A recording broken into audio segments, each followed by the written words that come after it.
Assalamualaikum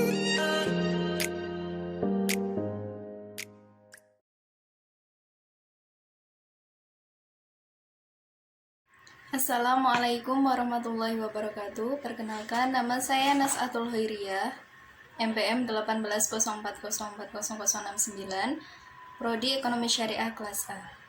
Di sini saya akan menyampaikan materi yang pertama dari kelompok 2 yang berjudul Manajemen Strategi. Yang pertama yaitu A. Pengertian manajemen strategi. Manajemen strategi adalah proses untuk membantu organisasi dalam mengidentifikasi apa yang ingin mereka capai dan bagaimana seharusnya mereka mencapai hasil yang bernilai. Besarnya peranan manajemen strategi semakin banyak diakui pada masa-masa ini dibandingkan masa-masa sebelumnya dalam perekonomian global yang memungkinkan pergerakan barang dan jasa secara bebas di antara berbagai negara. Perusahaan-perusahaan terus ditantang untuk semakin kompetitif. Banyak dari perusahaan yang telah meningkatkan tingkat kompetisinya.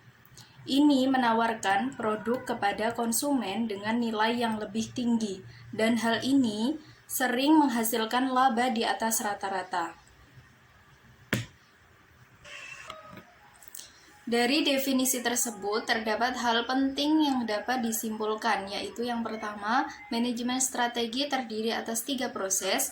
Yang kedua, pembuatan strategi yang meliputi pengembangan misi dan tujuan jangka panjang. Yang ketiga, penerapan strategi meliputi penentuan sasaran-sasaran operasional tahunan, kebijakan organisasi, motivasi anggota, dan mengalokasikan sumber-sumber daya agar strategi yang telah ditetapkan dapat diimplementasikan. Yang keempat, evaluasi atau kontrol strategi mencakup usaha-usaha untuk monitor seluruh hasil dari pembuatan dan penerapan strategi. Kemudian yang kelima, manajemen strategi memfokuskan pada penyatuan atau penggabungan aspek-aspek pemasaran. Strategi selalu memberikan sebuah keuntungan sehingga apabila proses manajemen yang dilakukan oleh organisasi gagal menciptakan keuntungan berorganisasi tersebut, maka dapat dikatakan proses manajemen tersebut bukan manajemen strategi. Tujuan sebuah perusahaan menerapkan sistem manajemen strategi juga sebagai berikut: memberikan arah pencapaian tujuan organisasi atau perusahaan. Dalam hal ini, manajer strategi harus mampu menunjukkan kepada semua pihak kemana arah tujuan organisasi atau perusahaan, karena arah yang jelas akan dapat dijadikan landasan untuk mengendalikan dan mengevaluasi keberhasilan. Selanjutnya ada peran manajemen strategi.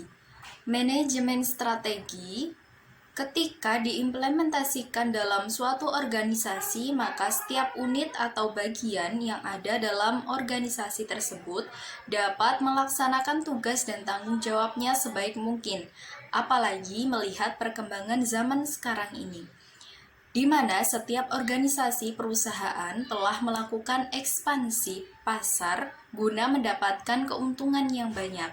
Semuanya itu perlu langkah strategis dan taktik yang tepat sehingga proses atau langkah yang diambil oleh pemimpin dapat dijalankan seefektif dan seefisien mungkin. Persaingan yang memunculkan daya saing erat kaitannya dengan pemahaman mekanisme pasar atau standar dan benchmarking, kecepatan dan ketepatan penyampaian melakukan ekspansi pasar guna mendapatkan keuntungan yang banyak. Semuanya itu perlu langkah strategis dan taktik yang tepat sehingga proses atau langkah yang diambil oleh pemimpin dapat dijalankan seefektif dan seefisien mungkin. Persaingan yang memunculkan daya saing erat kaitannya dengan pemahaman mekanisme pasar atau standar dan benchmarking, kecepatan dan ketepatan penyampaian produk atau barang dan jasa yang mampu menciptakan nilai tambah. Oleh karena itu, peningkatan daya saing organisasi bersifat unik, tetapi pada intinya dipengaruhi oleh aspek kreativitas, kapasitas, teknologi yang digunakan, dan jangkauan pemasaran yang dicapai. Hal tersebut diwujudkan dan tampilan produk, produktivitas dan tinggi, dan pelayanan yang baik. Esensi manajemen strategi dalam pengembangan daya saing organisasi baik bersifat nirlaba maupun berorientasi laba dapat dijabarkan atas hal pokok berikut. Yang pertama ada pertumbuhan dan keberlanjutan. Yang kedua ada berpikir strategi. Kemudian yang ketiga ada manajemen strategi. Selanjutnya manfaat manajemen strategi. Dengan menggunakan manajemen strategi sebagai kerangka kerja atau framework untuk menyelesaikan setiap masalah strategi di dalam suatu organisasi, terutama yang berkaitan dengan persaingan, maka peran manajer diajak untuk sama-sama berpikir lebih kreatif ataupun berpikir secara strategik. Pemecahan masalah dengan menghasilkan dan mempertimbangkan lebih banyak alternatif yang dibangun dari suatu analisa yang lebih teliti akan lebih menjanjikan suatu hasil yang menguntungkan. Ada beberapa manfaat yang akan diperoleh oleh suatu organisasi jika mereka menerapkan manajemen strategi antara lain. Yang pertama, memberikan arah jangka panjang yang akan dituju.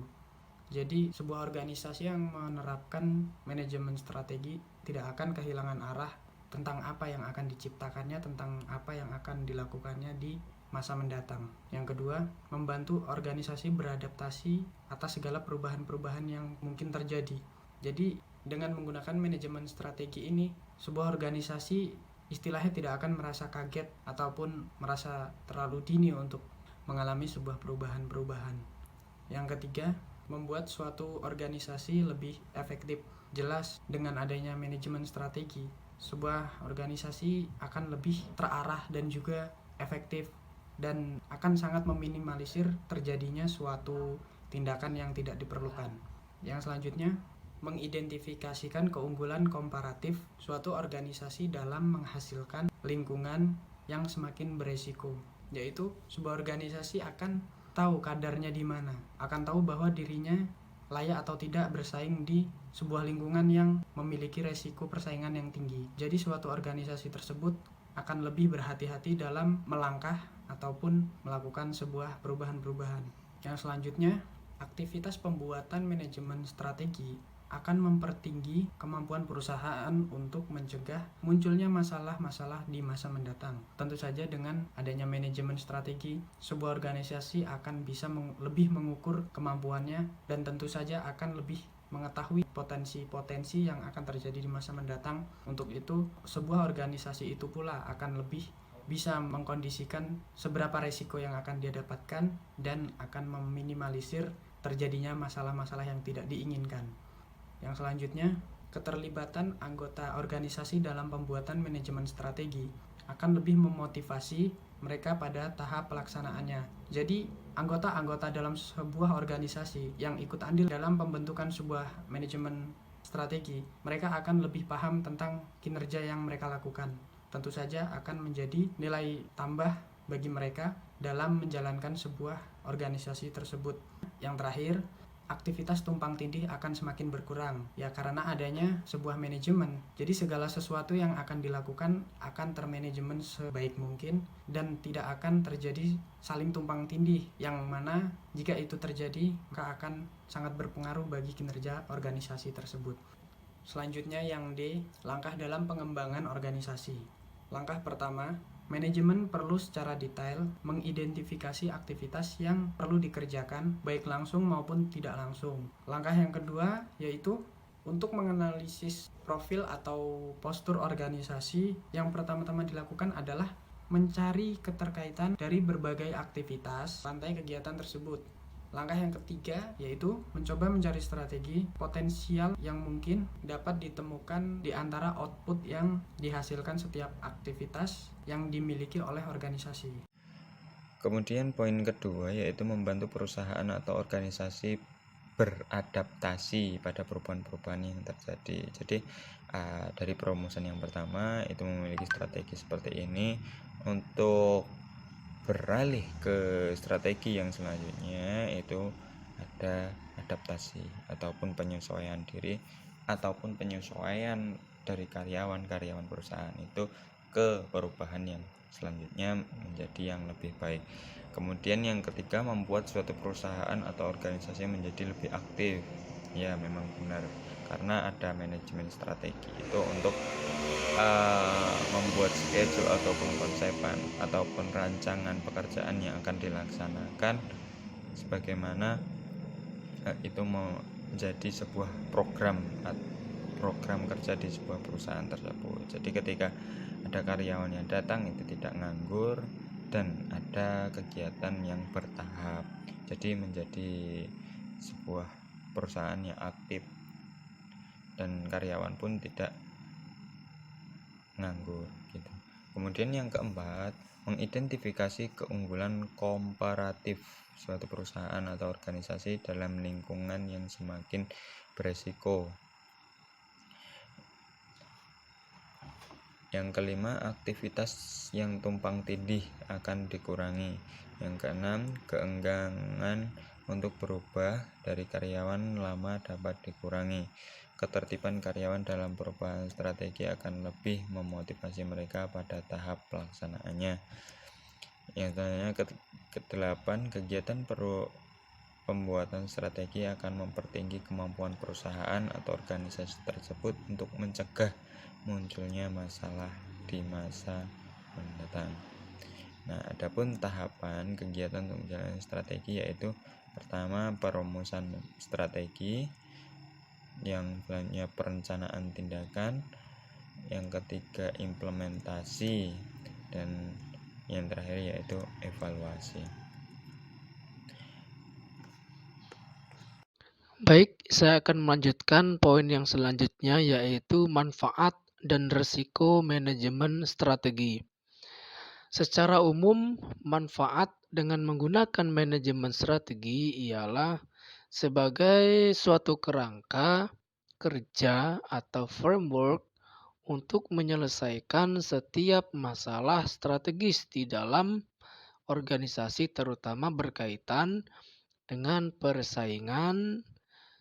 Maka peran manajer diajak untuk berpikir lebih kreatif atau berpikir secara strategis. Kemudian ada pun beberapa manfaat yang diperoleh organisasi jika menerapkan manajemen strategi. Di antaranya yaitu satu, memberikan arah jangka panjang yang akan dituju oleh suatu perusahaan.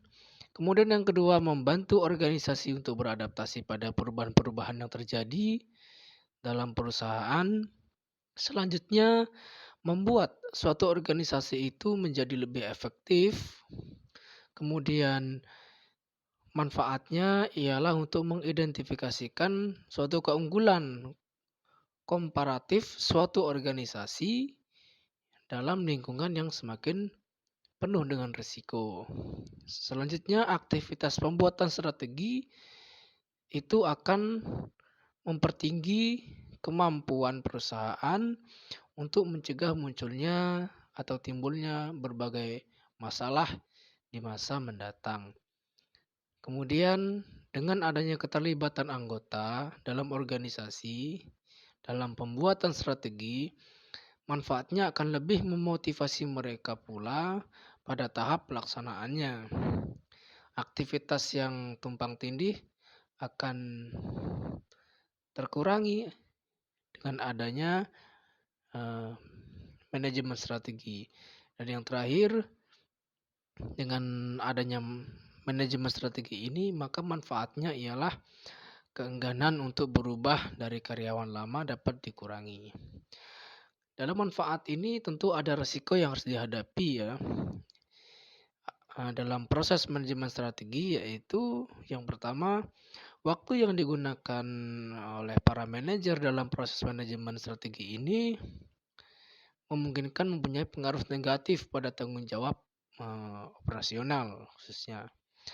Kemudian apabila para pembuat strategi atau manajemen strategi ini tidak dilibatkan secara langsung dalam penerapannya, maka mereka dapat mengelak tanggung jawab pribadi untuk keputusan-keputusan yang diambil dalam proses perencanaan.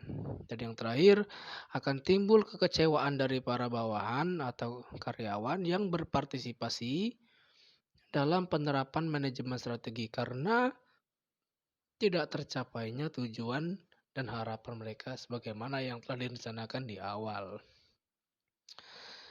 Demikian manfaat dan risiko dari manajemen strategi secara umum.